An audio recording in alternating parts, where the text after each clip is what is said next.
Hey, what's going on, listeners? You're tuned into another episode of the Big Leagues podcast. Today, we're unpacking AI, what it means, and how you can shape your business. Absolutely. With new tech comes new questions. We'll be discussing all the big concerns around AI, from taking people's jobs and transparency of the AI decisions. So, just a heads up, we're not here just to highlight the problems, but we're also showcasing how AI is an amazing tool, how it has the potential to redefine your business operations, boost efficiency, and enhance customer service or customer experience. And remember, AI isn't just for corporate giants. Small businesses and startups can capitalize on it too. So it might even pave the way for fresh job opportunities, countering fears of job loss. Whether you're a small business owner, an emerging entrepreneur, or just interested in AI, this episode has something for you. With that being said, welcome to the Big Leagues podcast. Let's dive in. Long time no talk. It's good to be back. So, Allyssa, what's been going on your end? Yeah, long time no talk for the podcast. I feel like we talk almost every day, but this podcast went on a hiatus. I don't want to blame anyone, but I'm gonna say a name that rhymes with Manderson. Yeah, it sounds like you're definitely blaming me. But no, I'm gonna take accountability for it. So to make a long story short, I was telling you guys what was going on my end. Just making a transition business-wise. Went from having a tax office that's been running for, my God, 10 plus years, and definitely closing the doors on that, which is, on paper, sounds like a crazy thing to do, but I knew it was the right decision. And guess what, guys? 4 months later, I could say that it was definitely the right decision to do.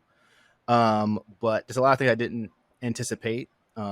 So when I closed the doors, I decided to continue to do taxes with a few clients.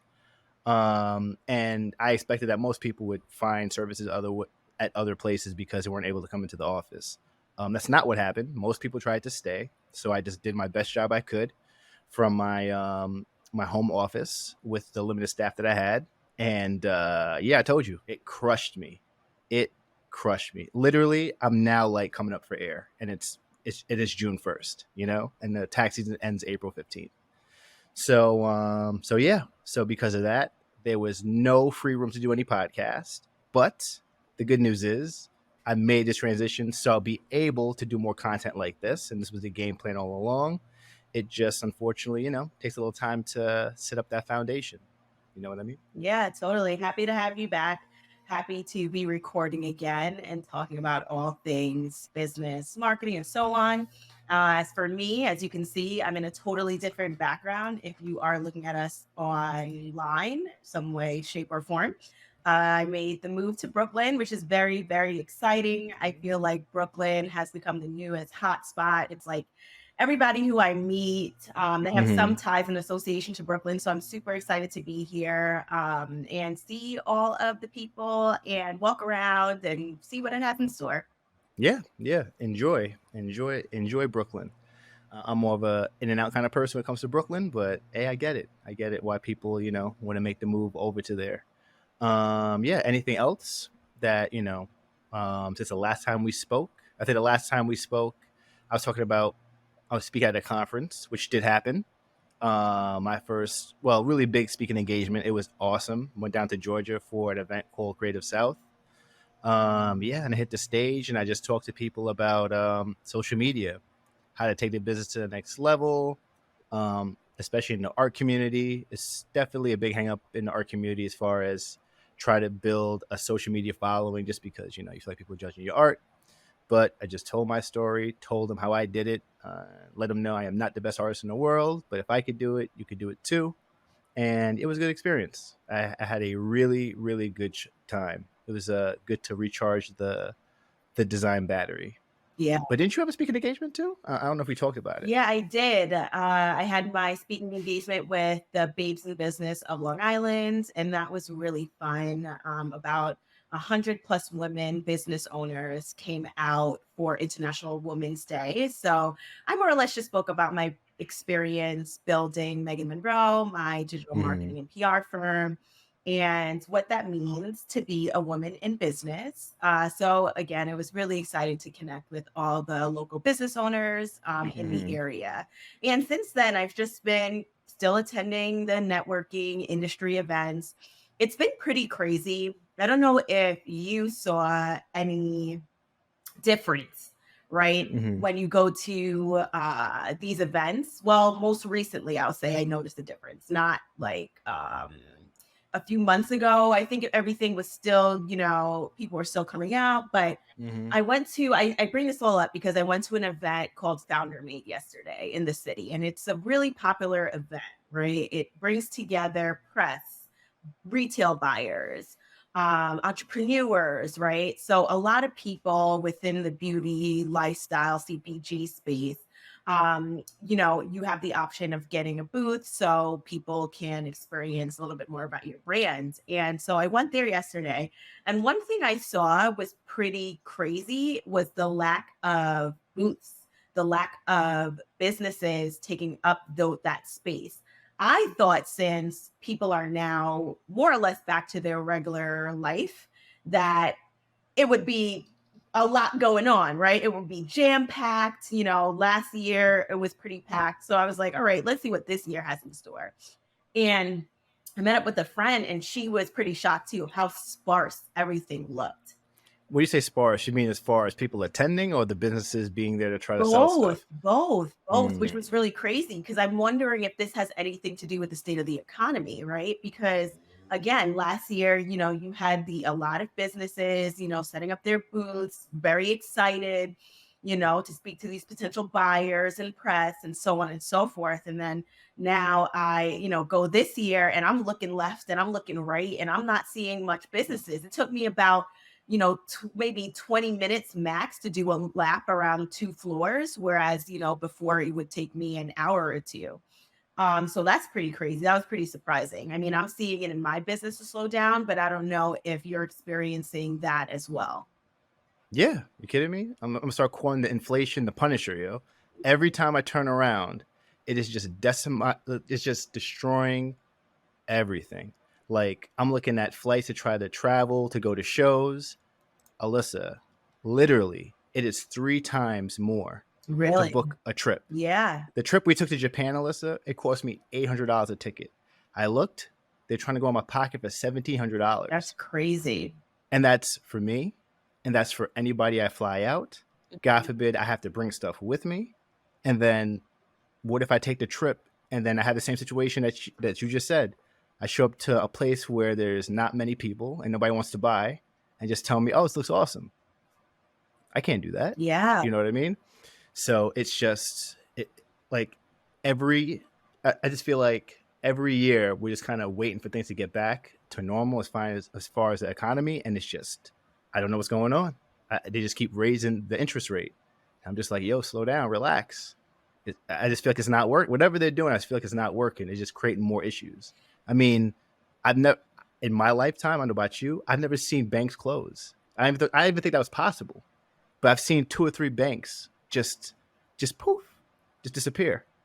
So, It's like I not said, this is funny. so it's not It's really funny. wild. That's why I that's why am I guess my response was like, wow, I tend to chuckle when things are just so crazy, beyond comprehension, beyond my if you don't comprehension, if you don't laugh, you're gonna cry. So I'm gonna Exactly. laugh. You know what I mean? Exactly. And I feel like just hang on tight. I know when we were um, recording last time, that was our big message is, I from what I can remember at least, it was to hang on tight, but I have no idea what's going Yeah. How long do you want these people to hang on for? You know what I No, mean? no, no, seriously, because now as I go out again and I'm actually seeing the repercussions of what's going on, like, wow, there's not that many businesses that are taking out, placements or booths and so on and so forth. There's not that many people, coming out.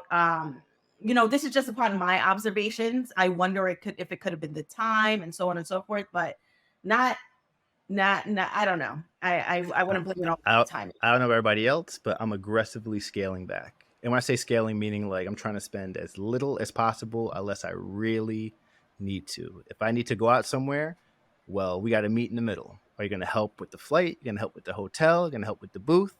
Because that world tour thing ain't happening this year. There's no way that'll be possible.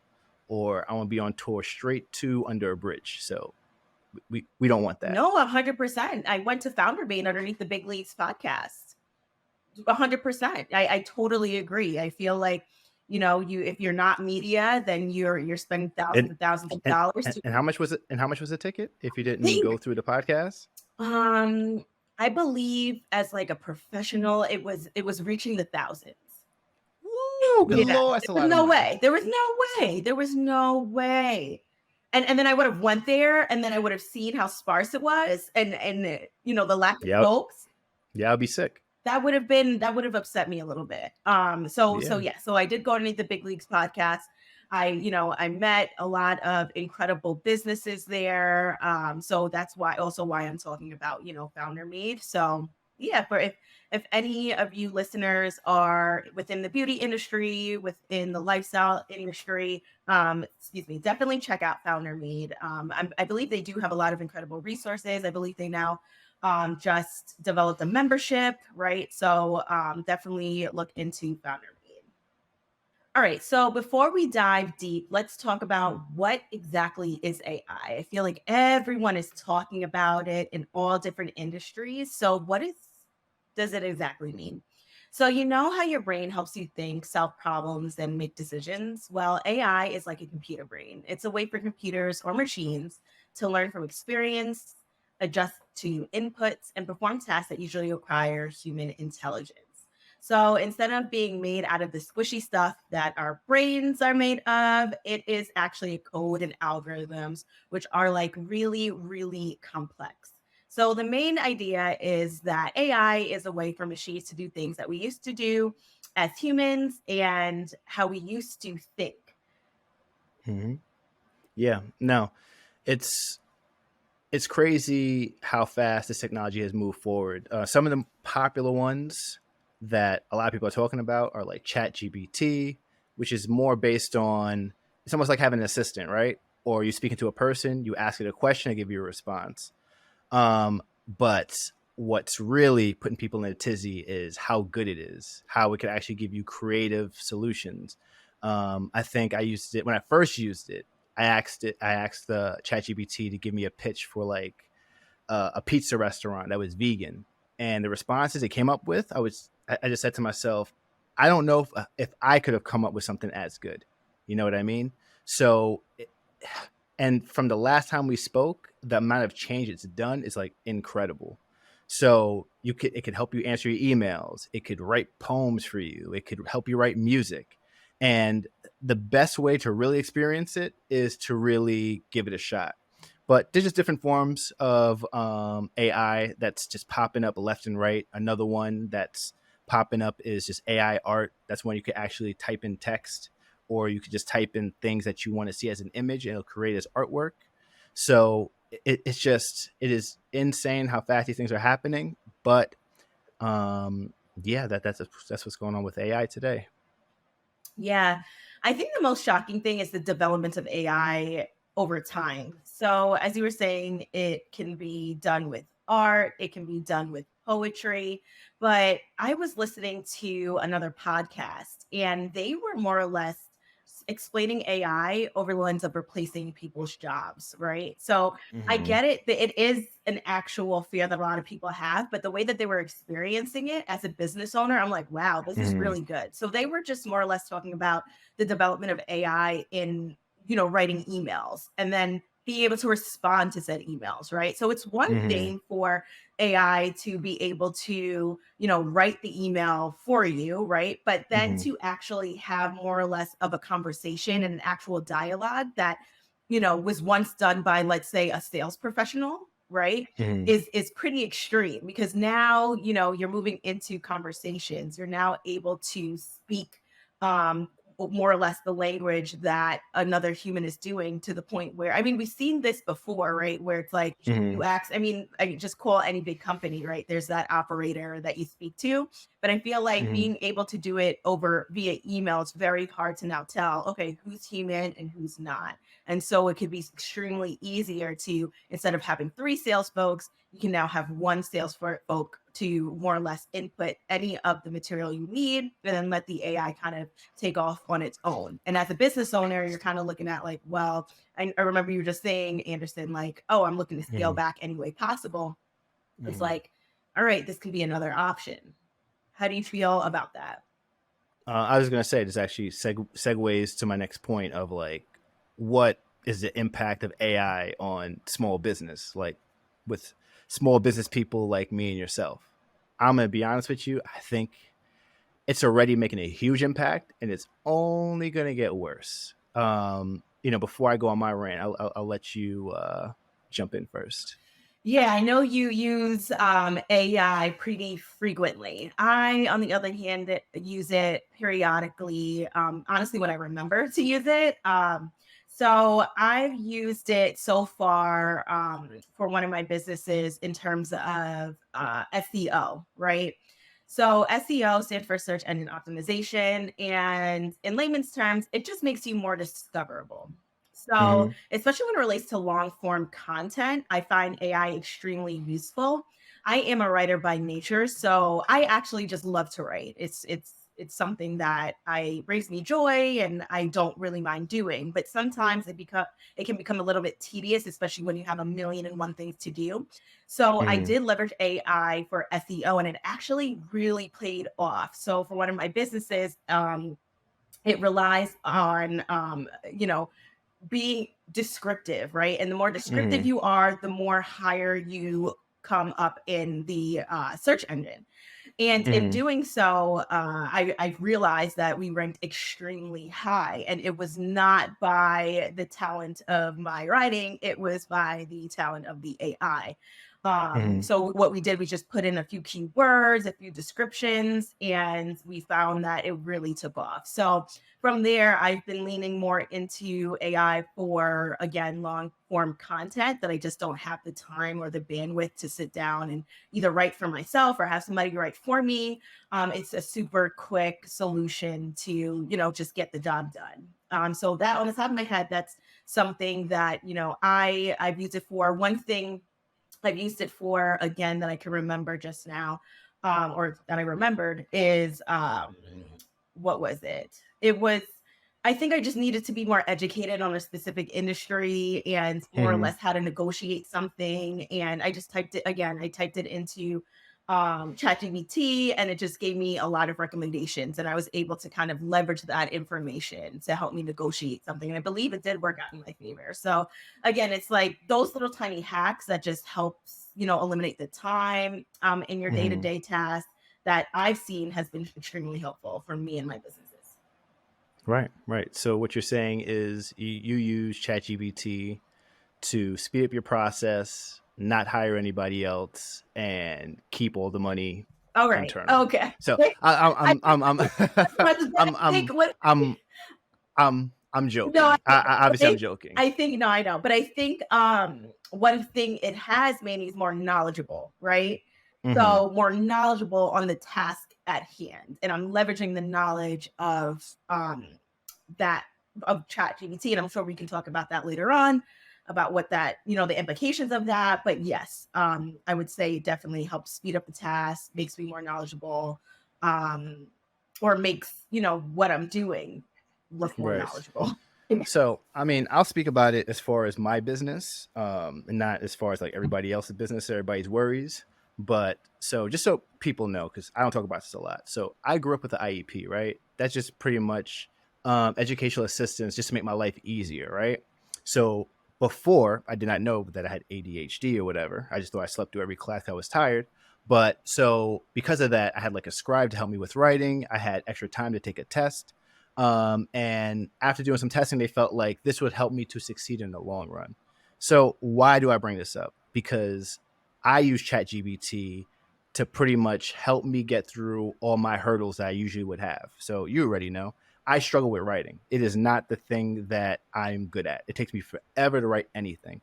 So I use ChatGPT as a way to help me to brainstorm or to help me to get bullet points out as far as my topics or something that I want to talk about. And when I say it's made my life so much easier, it's not even funny. Like I feel like I feel like Thanos, and I have like a new gem added to my arsenal. And it helps write my emails. Like, unlike you, I know you say you don't use it much. I use it every single day. It's actually like the number one icon on my phone screen. Like, that's how important it is. So I just think I think it depends on who you are. Like, I use it as far as to write SEO for my videos, for like my YouTube videos.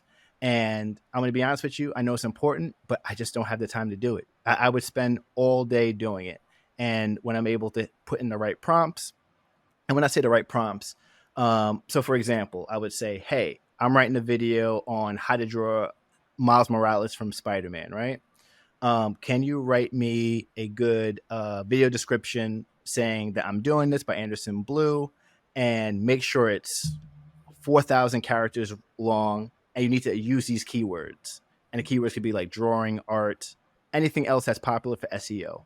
It will do that in literally like 20 seconds. I'll scan it and make sure it makes sense, copy, paste it, boom. It would take me all day to do that. So as far as my use of it, I think it's great. I really, really do. I think it's a game changer, especially if you're an entrepreneur, especially if you don't have a big staff, or you're just not in a place to hire people to do some of this, like, mundane work, because this is not something I would hire somebody to do. I would just try to, bite my lip and do it on my own.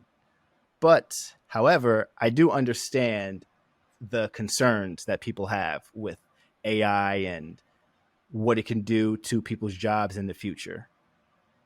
Now that we talked about all the good that AI can do, I think it's also important to talk about people's concerns and also my concern. So, even though AI sounds amazing, it can help do your job faster, there's some real things happening current day that has come to my attention that shows me that AI will change a lot of businesses. One business that comes to mind is Hollywood. Did you hear about this writer strike that's going on? You know what? I follow Mindy Kaling, and I've seen her post a lot about a strike and a lot of writers Mhm. protesting. But to be completely honest, I really wasn't too sure what exactly they're protesting for and what's going on with the writers. Do Yeah, you know so what's going on? yeah, there's so I don't know everything, but pretty much the gist that I got was money's one of the things. It's going to be paid more, Of which I course. totally understand.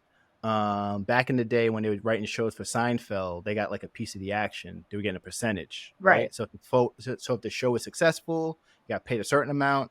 If it got picked up by Netflix or by Hulu, They would still whatever get they paid, right? It's like exactly. ongoing payment, right? Exactly. I Exactly. know that much. Now they're trying to get rid of that. And they're trying to use a loophole because it's streaming services, not really TV. But that's one thing. But the one thing that they brought to everybody's attention was they don't want studios to use AI to help write these scripts, or to try to get rid of jobs so you can use AI to help come up with shows or creative and things like that. And I think it's great. Well, not great they don't strike, but I think it's great that they're standing their ground, and they want to put in contract that you guys can't use this because they're very concerned for their job. And I think they have a right to be, because if you're a business owner, you look at the bottom line and you're trying to cut, the first thing you'll look at, what can I spend money on that'll be able to help me save money in the long run?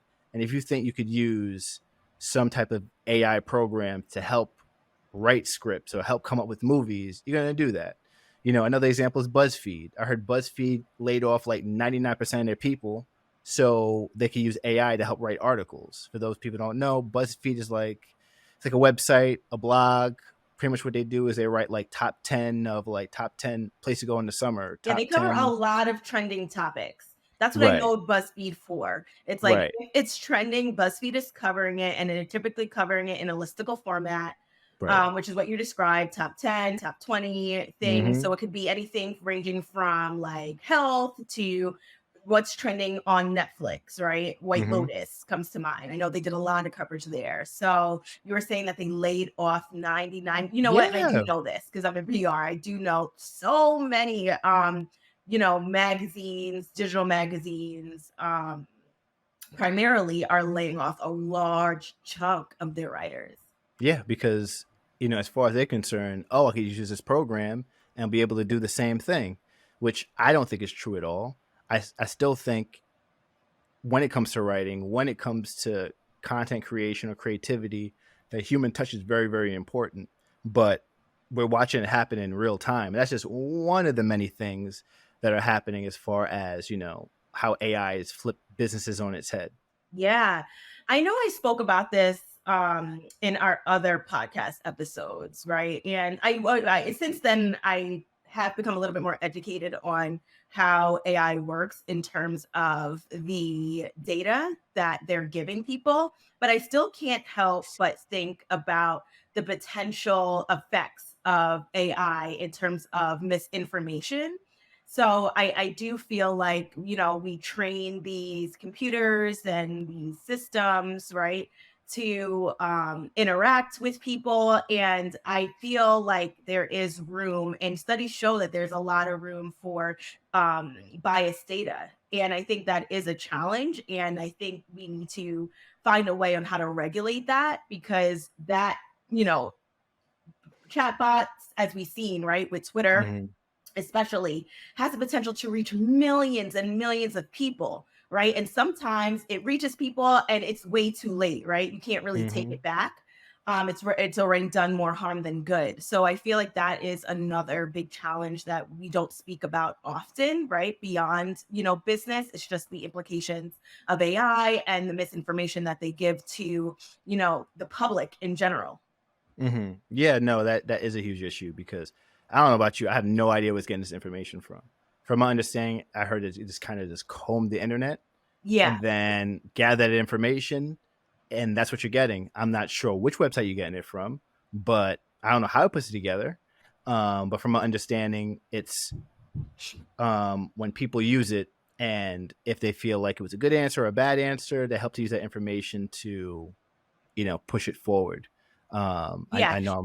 that's my idea of it too, right? It's like they kind of consolidate all the information that is on the internet, Mhm, and then of course what people feed it.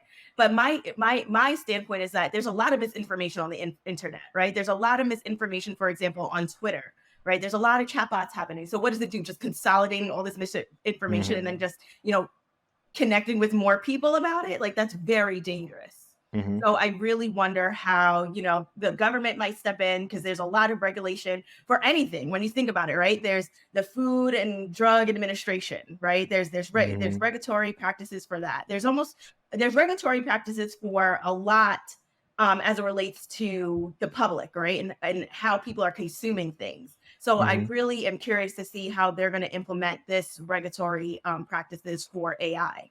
Yeah, and just a heads up for people who are brand new to this. I was talking to somebody at CrossFit the other day. He works in security, like cybersecurity. He Mhm. was telling me how I don't know how the program works, but there's certain programs to where you can imitate somebody's voice, and they're using it to call people and ask for money.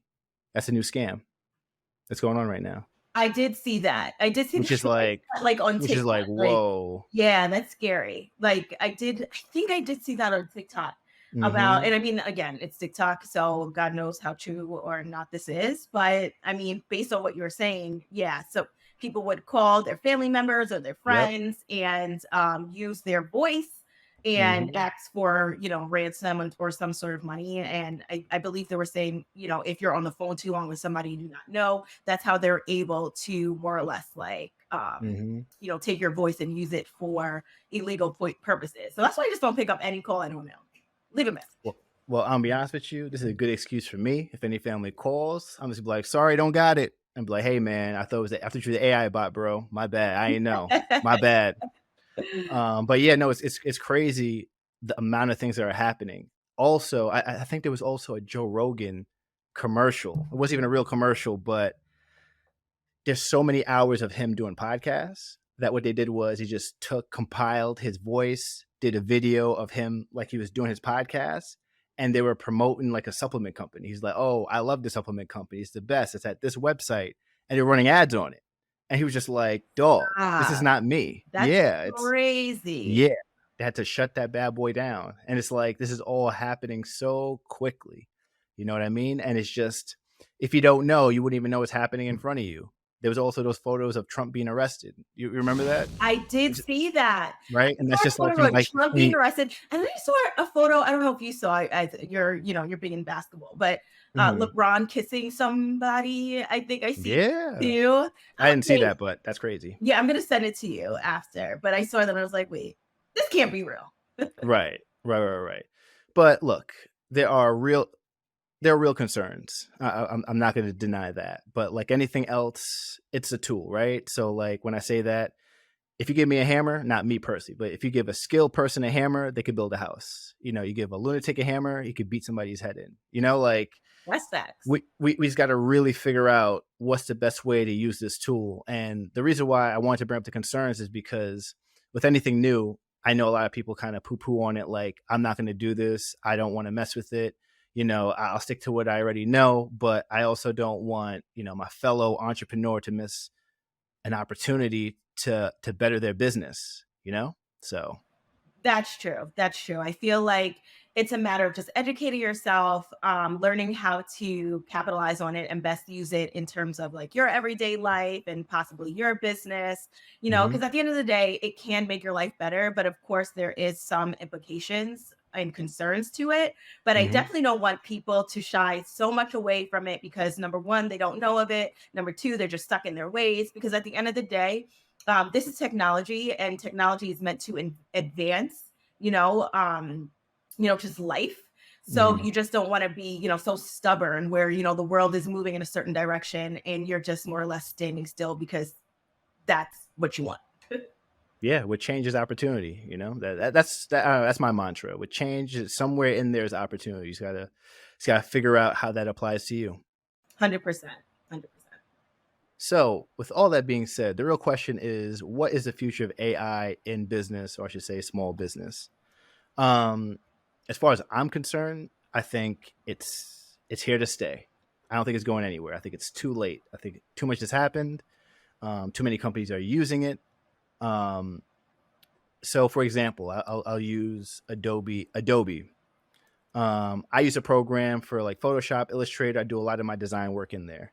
The other day, they just dropped a new update on Photoshop to where if you type in, let's say if I type in, I don't know, picture frame, it'll create a design of that. So let's say if I have a picture of me and you and I type in, hey, I want to have a basketball, I want to have a toy in there, it'll be able to put that image in there and it will blend in with the right lighting. That's insane. That would take me hours to do. So part of me is excited. I'm like, okay, great. It makes my life a little easier. But then parts of me is a little nervous because I'm just like, is this going to oversaturate the market of graphic designers who didn't really learn the craft and just jumping in there? But I feel like you Canva know, already did that though. Are you yeah, you're right. Canva? Canva already Yeah, you're right. oversaturated. I feel like Um, I think what you're saying is really cool, but I feel like you can definitely 1000% differentiate an artist, like a real like graphic designer, Hmm. from somebody who's just kind of faking the funk. I feel like I Yeah. can. I mean, unless AI gets so crazy, which it definitely can, where you can't even decipher what from what. Right. But I know personally, I can decide. I can decipher. All right, this is a design that was handpicked for you versus this is something Hmm. that you actually created from scratch on your own.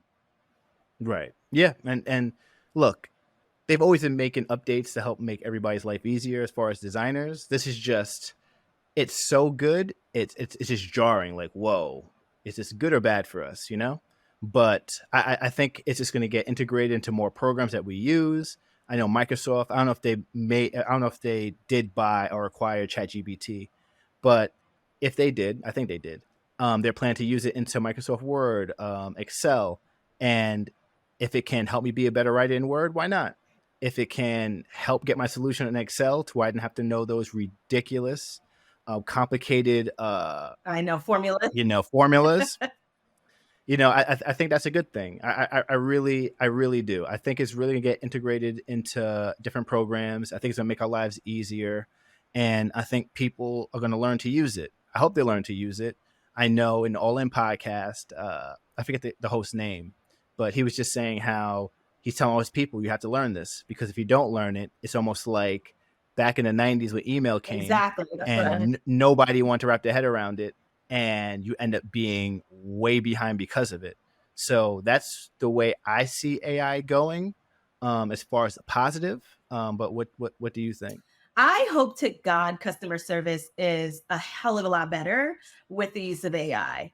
I feel like me and you had a lot of conversations around customer service and the lack thereof lately. Like customer service just Hmm. doesn't exist. I implore everybody No. to, who's listening to really just take a step back and see if you're actually getting the customer service that you pay for, that you really think should be there, because probably you're not. So I really hope that the future of AI means better customer service, especially when it relates to like when you're actually calling in those big companies and you actually have to press this number for this and press that. Sometimes it's like you're saying things that it's not registering with them, and it leaves you with more aggravation than anything else. So I Mhm. really, really hope that businesses and companies can have better customer service with the use of AI. I'm super curious to see where AI goes as it relates to SEO and writing material. As I was saying before, that's something I have used it for, and I know you use it for too. You use AI for that too. I'm curious to see, if will there be any points of differentiation, right, with the use of Mhm. AI? So what do I mean when I say that? So if you have, another artist, right, or maybe another PR firm, or another business that is leveraging AI, right, and they have the same exact keywords, right, and the same exact topics and the same exact material essentially that they are going to public with, and you leverage AI, you put all that those keywords in, does it give you the same response? And if it does, how does that affect your visibility? I don't know that, but I'm curious to see where that goes in the future. Let me know if you have No, any like immediate response. yeah, no, I don't think it's gonna make a difference. I think so. This is where it gets interesting because it's you could use AI for the best thumbnail, for the best SEO, for the best description. You could literally it could literally tell you what to say in the video.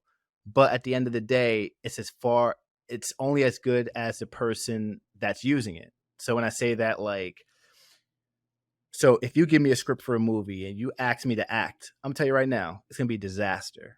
But if you give it to somebody who's talented, insert any actor you want in here, you're gonna get some award winning performance. You know what I mean? I think that's the same thing as AI. So if your content is not where it needs to be, then I don't think it's gonna make a difference. I think you can have all the SEO you want, but you're not gonna appear at the top if people aren't, sharing that information. People aren't leaving positive comments and things like that. I do think it'll help you. I do think it'll give you a head start. But at the end of the day, I do think it really comes down to the person, what kind of job they're doing as far as writing, podcast, video, etc. And I think that's a good thing because what we don't want is just to hear some robot voice reading to you, telling the information you want to hear. That's the last thing I want to hear. You know what I mean? Like I want to try to identify with a person, you know, that's in the same shoes that I'm in. You know? That's actually a really good point, because one thing that we failed to speak about was the creation of jobs, right, with AI. Hmm. Because at the end of the day, there needs to be someone who is interpreting this data. There has to be someone who's engineering this data. There has to be, to my knowledge, there always has to be a human element to it. While it might not be as much humans, kind Hmm. of uh, doing this, there definitely does need to be some sort of inputs, right? To guide the AI. So I think Would you that's something that you kind of touched on too. would you would you let your staff use these programs, like these AI programs? Would that be a concern? Would you be okay with them using it to in their daily, as far as doing business with you? I think I would. I think I would. I think that just tells me that you're thinking, outside of the box, and you're being more efficient with your time and your resources. I think, Hmm. again, as it relates to consolidating data, as it relates to reducing time it takes to perform a task, I think if you're transparent about it, I would definitely open and welcome that, because at the end of the day, this is where we're headed, right? This is technology. Mhm. So I don't think I would be against someone leveraging the use of AI to push us forward. Yeah, no, I agree. I think it's totally fine. Just give me the heads up. All I ask is you to, put your flair in there. But if you're able to pull information faster, if you're able to, answer emails at a faster rate in an hour, then I'm all for it. What I don't want is just more of the copy and paste. I got a few emails from people, and I could tell them that like this person got this from ChatGPT. I didn't edit anything. Literally said, "Hey, insert your name here. I want to tell you that we love your channel." I was just like, "This is insane." You didn't Yeah, and even that's look what I over was this. touching on before. Like there always needs to be some sort of human element in it, right? You can't, we're not made to talk to robots, all that day. I think Mhm, that's just what when you speak about, connection and engagement, that's where I think humans have that advantage. So mhm, I definitely think, again, like you were saying, and I was saying before, it's just the transparency, adding your flair in, mhm. but utilizing it as a stepping stone and not the only stone to perform a job. Yeah, and I also think it will create jobs, like you said, but I'm more interested in, so back when I first started, Blue Dreams, right? And it was a clothing brand. E-commerce websites were really hard to come by. There wasn't Squarespace, there wasn't stuff like that. Like you needed somebody to help code the website so it looked professional, or you had like a very bland shopping experience online. So I bring it up because now that there's so many websites you could use that looks professional, that puts you on the level of a Target or Adidas or anything else, I'm saying to myself, because of AI, I do think more people are going to jump into businesses because they're so confident that they have all this information now, and it's going to be able to, um, you know, bridge the gap, as they would say.